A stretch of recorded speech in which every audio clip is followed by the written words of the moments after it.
For 17 years, Bernie Madoff's clients received statements showing perfect returns, 10 to 12% a year, with no losses and no volatility. They believed they had found a quiet, risk-free way to beat the market. But in 2008, when the market collapsed, thousands of investors waited for another letter showing their usual profit. Instead, they learned the truth. No trades had ever been made.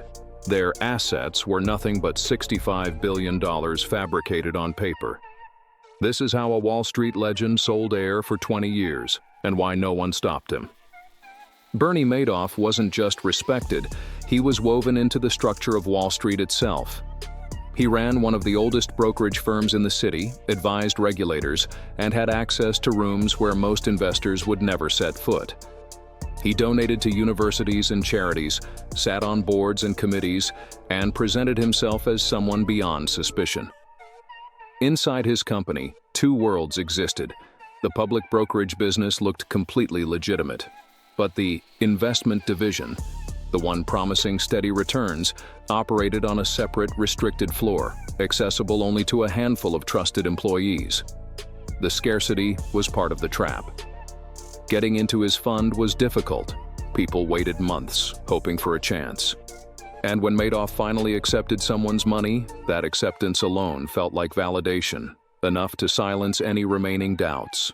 Madoff spoke about complex option strategies and hedging against market swings. On paper, everything looked flawless. Thousands of trades, clean charts, profit every month. The truth was simple. He never executed a single real trade. Employees manually backdated fake transactions to make any market movement look successful. His victims came from every corner of society: retirees who saved for decades, celebrities investing their earnings, wealthy families, charitable foundations, banks, and multi-billion-dollar funds of funds. Entire feeder funds were created solely to channel money into Madoff's operation. They raised billions without performing a single independent audit. Major banks packaged his steady performance into financial products and sold them worldwide as safe, low-volatility investments. Charities reinvested everything, expecting those returns to finance scholarships, medical research, and social programs for decades. Individual investors joined because their friends were already in. The logic felt simple. If everyone trusted Madoff, questioning him seemed riskier than believing him. By late 2008, Madoff already sensed the end. He warned select employees to prepare for a very difficult period, while others noticed unusual tension and closed-door meetings. When investors demanded billions in withdrawals at once, his team scrambled to invent explanations, but no story could cover the fact that the money simply didn't exist. Investigators later learned that Madoff attempted to pay large bonuses to key employees just days before the collapse, aware that these might be their final paychecks. On December 11th, he confessed to his sons that the entire operation was a pyramid. They didn't protect him. They went straight to the FBI. Within 24 hours, the Wall Street icon became the face of the largest financial fraud in U.S. history.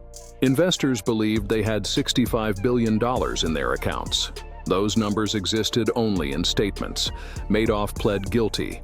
The court sentenced him to 150 years in prison, a symbolic number he could never outlive. The damage wasn't just financial, it was human. Charitable foundations lost entire endowments and shut down long-planned programs. Universities froze scholarships.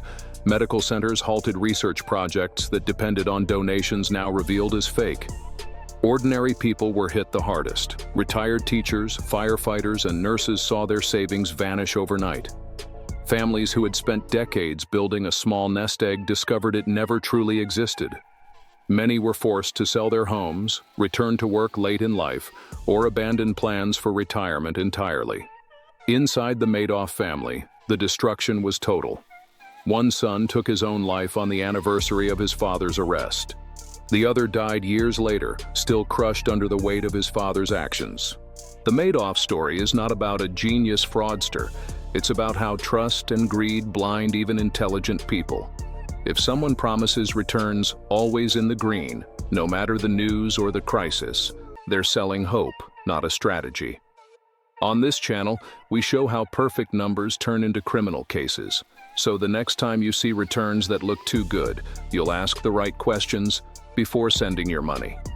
If you want to understand these schemes before they repeat again, subscribe. Here, we show where business ends and destruction begins.